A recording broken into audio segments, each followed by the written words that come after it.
All right, welcome back everybody to Hair Tactical. Buckley and Mike here. Today we're going to be talking about concealed carry.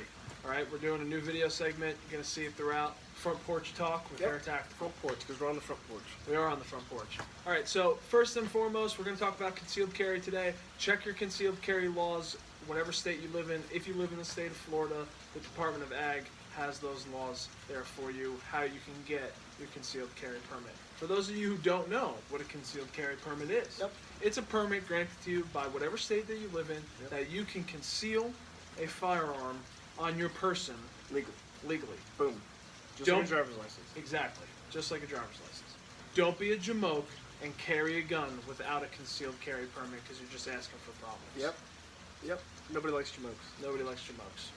So, with that said, we're going to dive into a little bit of what me and Mike carry on a daily basis, and then the different options that you have as somebody out there who's interested in concealed carry, maybe for the first time. Maybe you're a long-time gun owner, you finally turned 21, and, or whatever age it is in your state, and you're going to conceal carry for the first time. Or you might just be watching and hear what two dudes on a porch want to tell you about concealed carry. Because we're on a porch. Because we're on a porch. Anyway, let's dive into it. So, first and foremost, I'll show you guys mine. So, first things first, gonna make the weapon safe. Okay, everybody sees it safe. Alright, there you go. Alright, so this is my everyday carry weapon. It's an FNS9C. Okay, so I chose this weapon because I wanted something that was a little beefier in the back. We'll do a review on this gun at some point here. But I chose to carry a double stack. So for those of you who don't know what a double stack means, it means that the magazine is double stacked. The bullets sit in it double stacked, okay? It gives you a little bit more of a carrying capacity. So when it's all said and done, the gun's a little thicker, it's a little heavier, okay? But I actually like that, and it gives you a little bit more round capacity to your concealed carry weapon, okay? We'll talk about how I carry it, but that's what I'm carrying. It's an FNS9C compact. C stands for compact, 9mm. Okay, good sight picture, all that. We'll dive into that on the review. So that's what I'm carrying. And me, we just came from the range, so I'm not carrying mine at the moment. But out of this fancy custom-made holster that we did here at Hair Tactical, I am carrying a Smith & Wesson M&P Shield 9mm. Probably one of, if not the most popular firearms on the market for concealed carry.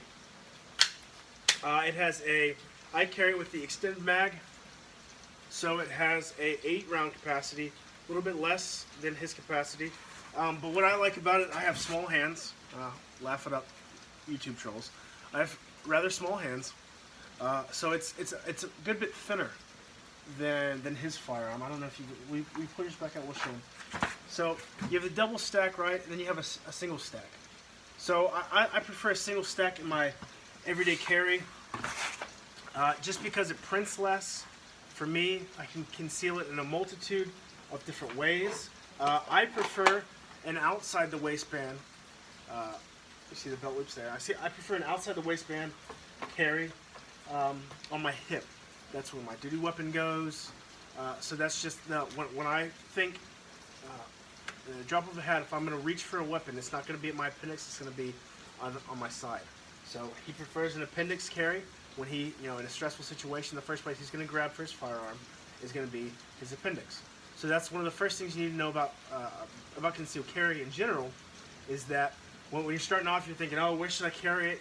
Should I carry it on my hip? Should I carry it on the appendix? Should I carry it small on my back? Which I hate. Don't ever do that. Just eyes closed in a stressful situation, where it's the first place you're going to reach for your firearm. So for me, it's on my hip. For him, it's on his appendix. And that kind of goes into what we're going to talk about now. Mike kind of interluded into that, but we'll talk about like the different carrying options that you do have for concealed carry. So like Mike said, he likes to carry outside the waistband on his hip. A lot of people do that. Take into consideration, folks, like everybody out there watching, your body construction has a lot to do with how you can conceal a weapon. So I know you can't really tell right now from us just kind of sitting here, but Mike is a pretty burly dude. Yeah, he's got the gun show. Definitely troll him for that. Absolutely. He does not have a permit for those guns. No, I do not. Corny joke. Illegal. Anyway, So Mike's a little bit more of a stocky build dude. He's only about 5'10", right? 5'11", don't want to sell him short of an inch. That's Okay. An inch matters. Yeah, so for him, carrying out there, it makes a little more sense, because a lot of his clothes are going to fit him a little tighter. Yep. He's a bigger guy, so it's just an easier place for him to conceal carry. Yep. For me, I'm 6'4". I'm pretty tall. I do hit the gym pretty regularly. I have a muscular build to myself, if I don't say so. But I'm skinny. I get it, guys. You know, skinny people out there, you know, it doesn't matter how hard we try. We're always going to be like that. Absolutely. So I'm lanky, and it's easier for me to conceal carry my appendix. So without like kind of jamming my junk into the camera, I'll show you what an appendix carry kind of looks like. So for me, my draw is going to be here when I'm getting ready for a fire, you know, going for my firearm. Okay, I'm gonna have to move clothing out of the way. I'm gonna jam in, and then I'm gonna draw my weapon this way. Okay, so what I'm carrying right now, actually just got this in. It's an HBC concealment. Check them out. We'll do a review on the holster, but this is just one version of an appendix carry. Safariland makes another one. You'll see that mine actually has the sidecar. So I'm running a sidecar on mine, so I actually can store another mag. And one important piece to note, whenever you're going to conceal carry, he has the sidecar. So he has, what, 24 rounds there. Yep. Since I'm only rocking an 8-shooter here, I carry extra mags with me. Exactly. I carry 2, he carries 1, we have the same capacity. Now, let's just go, kind of a great way for us to kind of segue into this. So, like I said, appendix rig right here. T-Rex Arms makes another really good one. Yep. HBC is a local Florida company. We'll do a review on them. Shout out, great product, really comfortable. Guys, remember that. I'm glad I said that, because comfort is everything when you're concealed carrying. If you're constantly adjusting, if you're constantly trying to make sure nobody can see it, or it's not printing, or it's whatever, then, you know, people are going to notice that. One, so it's not going to be very concealed if everybody's looking at you adjusting your gun. And 2, if it's uncomfortable for you, you're not going to want to wear it. Exactly. And if you're not going to want to wear it, then what's the whole point of concealed carry if you're not wearing it? Exactly. So like I said, I'm running a sidecar appendix carry. Mike carries 2 extra mags on his belt. All right, that kind of like segues into what we're about to talk about. So me and Mike, we both go out. He buys his Smith & Wesson. I buy my FN. Right? We got our concealed carry. Yep. We're ready to rock and roll. Yep. And we buy some self-defense ammunition. Yep. We'll do a separate video on ammo and like what types you should carry. Shameless plug for Spear. I rock Spear gold dots. So do I. But that's beside the point. Anyway, so we're ready to rock and roll. We got our mags loaded up. We're going out there, stick our gun in the holster, and if we were like, I would say a majority of people out there, maybe go to the range once a month. Yeah, it's not cutting it, guys. It's not going to do it, okay? So you go out there and you spend this money on getting a sidecar, right? Yep. Or you're carrying a mag pouch. Yep. I want extra mags. I want extra rounds. Have you ever trained to reload? Huh. Seems like something you should do. Right? If you're going to carry something, guys, train for it. And that's kind of what this video is about. So I would say Mike's probably put thousands of rounds. Yeah, over 1,000 definitely. Through his Smith & Wesson. This is a fairly new gun for me. I think I probably put close to 400 rounds. It's nowhere near enough for me. Personally, we're going to train it some more. We've been doing a little bit more range work with the Canic. Check out the video, Canic TP9SA. Okay, our review on that. But if you're going to carry something like this, guys, just make sure you train with it. Yeah, you don't get a driver's license and then park your car in the garage and never drive it. Exactly. I mean, exactly. So why would you buy a weapon specifically designed for concealed carry and then carry it and never fire it? I mean, why would you carry something that you don't know how to use? Or my favorite thing is that you go to the range. So here at Hair Tactical, we actually have our own range. Yeah, we're blessed. We're blessed with that. But you know, you see these people. They go to the range and they're walking in, and I'll make the weapon safe. Everybody, make your weapons safe before you handle them.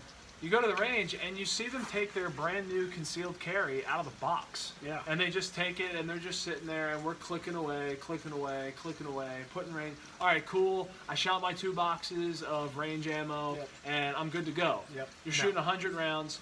Okay, no, number 1, you're not good to go. Number 2, you didn't train anything. Nope. all you're doing is you're training to shoot a paper target from a really easy vantage point, and you've never trained your draw and your holster, and you've never trained anything that actually goes along.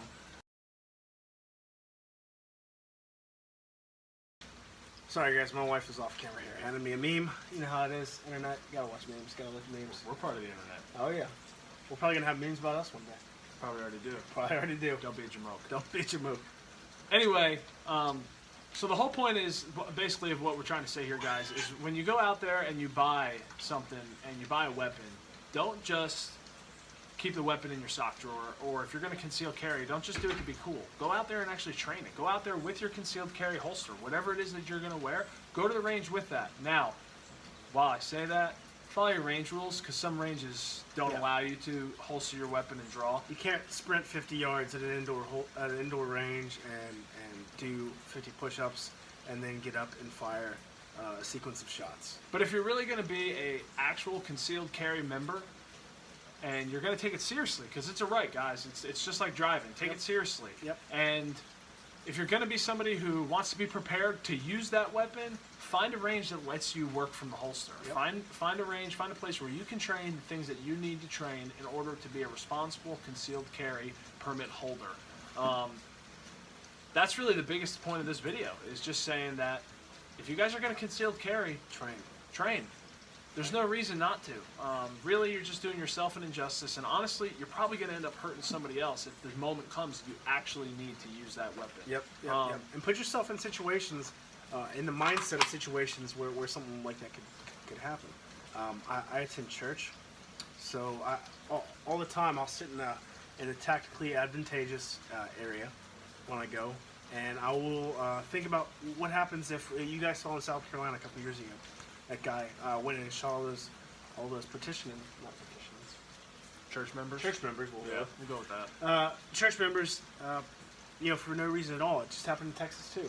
Yep. So I constantly, when I'm out somewhere, I'll put myself in this situation. What happens if somebody comes in here and wants to shoot somebody? You're not just going to pull your weapon and start firing rounds, because you're going to end up shooting the people that you're trying to protect. So make sure that you know where your rounds are going. Make sure that you put yourself in the situations to where when and if that situation arises, you already know what you're going to do. You already know that you're going to get your family here, or that you're going to take this approach to somebody because you've already put yourself in that mindset. And the other thing I'm going to say too, guys, is if you're watching this video and you're talking about concealed carry, you might have just YouTube searched concealed carry, saw two dudes sitting on a porch, said they look cool, I'm going to listen to them. One thing I will say about the way that I carry my firearm, and I think Mike will agree with me, and I know other guys out there like John Lavelle, Warrior Poet Society. Yep. Shameless plug. Kind of a hero. Give us a shout out, John. But if you're going to appendix carry, I would not say if you're a first-time concealed carry user, appendix carry is the way to go. No. Because it takes some serious trigger discipline and understanding of actually practicing the draw. Yep. Guys, I'm gonna go even this far. Might sound a little crazy, but I'm gonna throw it out there. I know, and I know Mike does too. I'll sit in my house with a safe weapon unloaded, put it in my pants every day. I'm working on put it in my pants. Yeah. Every day I'm working on my draw and just my trigger discipline, making sure my fingers not on that trigger. I'm not gonna cheddar bob myself in the leg. Oh God. Shout out to 8 Mile. Shout out to 8 Mile. But practice that stuff, It might seem like a little crazy, and there's been times where Mike and I have both called each other and been like, "Yeah, dude, you're never gonna guess what I just did." Yeah. But in all reality, all it's really doing is just making us as prepared as we possibly could be if we need to use that weapon. So, like I said, dry fire, make your weapon safe, and draw it from the holster. Go to the range, working from the holster. All the things that go into fundamental marksmanship, which we'll talk about on a different video for the average Joe out there. But really, it all goes down to, if you're going to buy a firearm and you're going to carry, be responsible, and don't be a jamoke. Don't be a jamoke. Maybe we'll get "Don't Be a Jamoke" t-shirts. Maybe we should. Hey, guys, like and comment below. Subscribe if you will. Maybe comment about whether we should get jamoke t-shirts. That's a cool idea. All right, guys, that wraps up this very first inaugural version of Front Porch Tactical. I'm about it. Front Porch Talk here. Hair Tactical. Signing off. Everybody be safe. and train. Train. All right.